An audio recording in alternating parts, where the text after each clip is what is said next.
Hi, this is Phil from PDQ Merchant Enterprises and the ATM Mastermind group page, and in today's video we're going to be talking about the top 5 things I need to know about operating an ATM and a dispensary.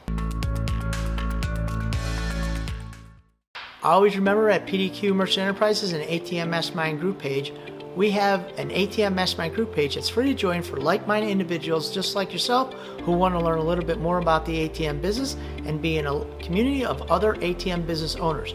We also have the ATM A to Z book. I took over 20 years of experience and I put it all in this nice little easy, sleek, very thin book with a ton of knowledge in here for your reading pleasure. It gives a ton of value for a small little price. So I hope you guys who bought the book enjoy the book, and I hope you guys who are looking to get an ATM business decide, you know what, I need the book. We also have the ATM A to Z course that teaches you from A to Z how to be successful in the ATM business. Always remember, here at PDQ Merchant Enterprises and the ATM Mastermind group page, we buy your freedom back one transaction at a time. Thank you guys very much for also liking and subscribing to our YouTube channel. Don't forget to smash that like button, helps with the algorithm. And if you guys have any comments, concerns, ideas to make other videos, or you just have a question about this one, please put it in the comment below. We answer any of all of our questions and comments. And thank you guys for making our YouTube channel #1. All right.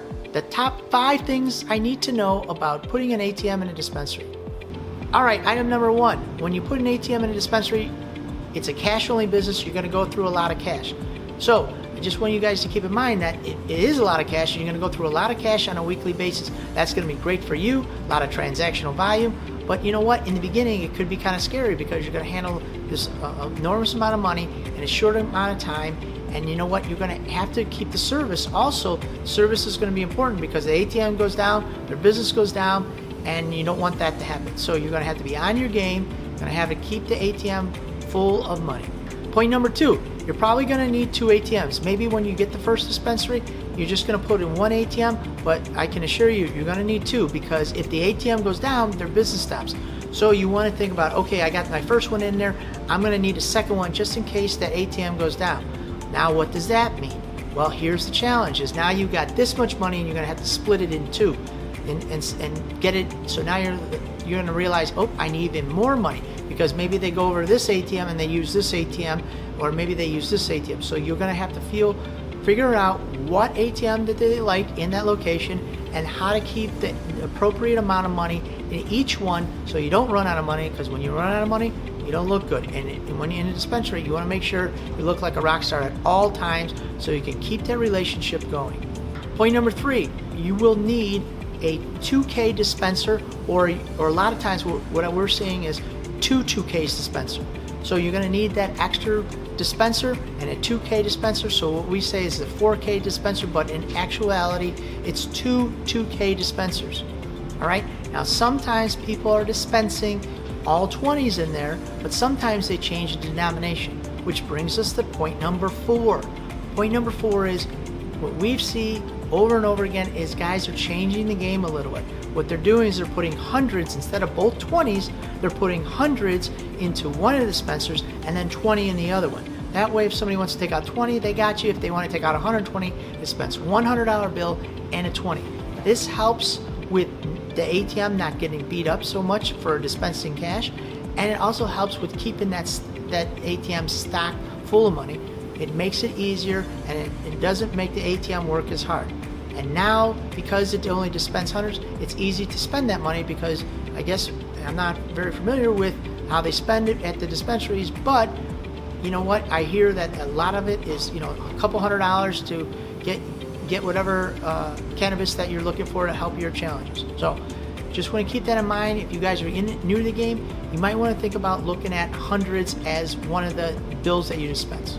And point number 5, something to think about, is most ATMs that we deal with in the lane is we're looking at a $200 max bet.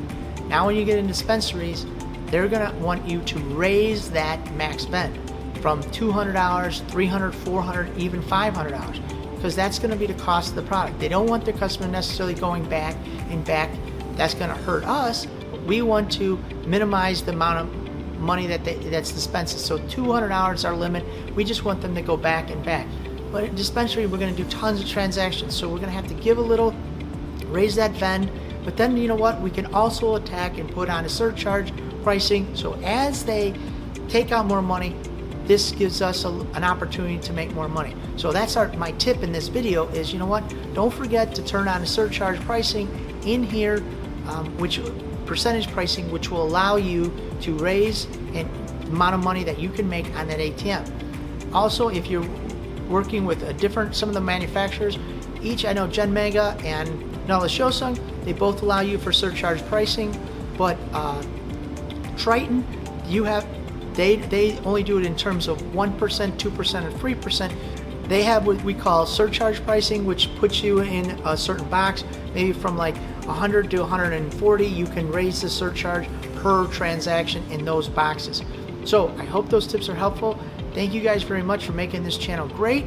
Please comment down below of what you guys are looking for in the next video. Always remember, we have the ATM A to Z course that teaches you from A to Z how to be successful in the business. We also have a special cannabis section in there that we're going to give a lot more tips on what to do and how to make more money in the ATM business. So if that's something that you guys are interested in, we put it right there in the course, because we saw that, you know what, there's a lot of people who really don't understand what's going on.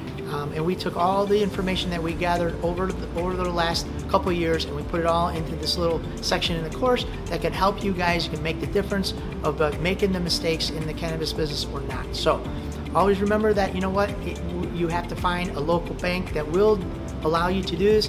But right now, the ATM industry has basically said, as long as you vault your own money into this cannabis business, they're allowing you to do this. So sponsor banks are saying that's okay, or the processors. So this opens the door up for us in the ATM business to make a lot of money in a short amount of time, and hopefully this stays and our administration don't change these rules. But right now it's basically a cash cow to make money in this business. So I hope these tips are helpful, and I will see you guys over at the ATM Mastermind Group page. Thank you very much.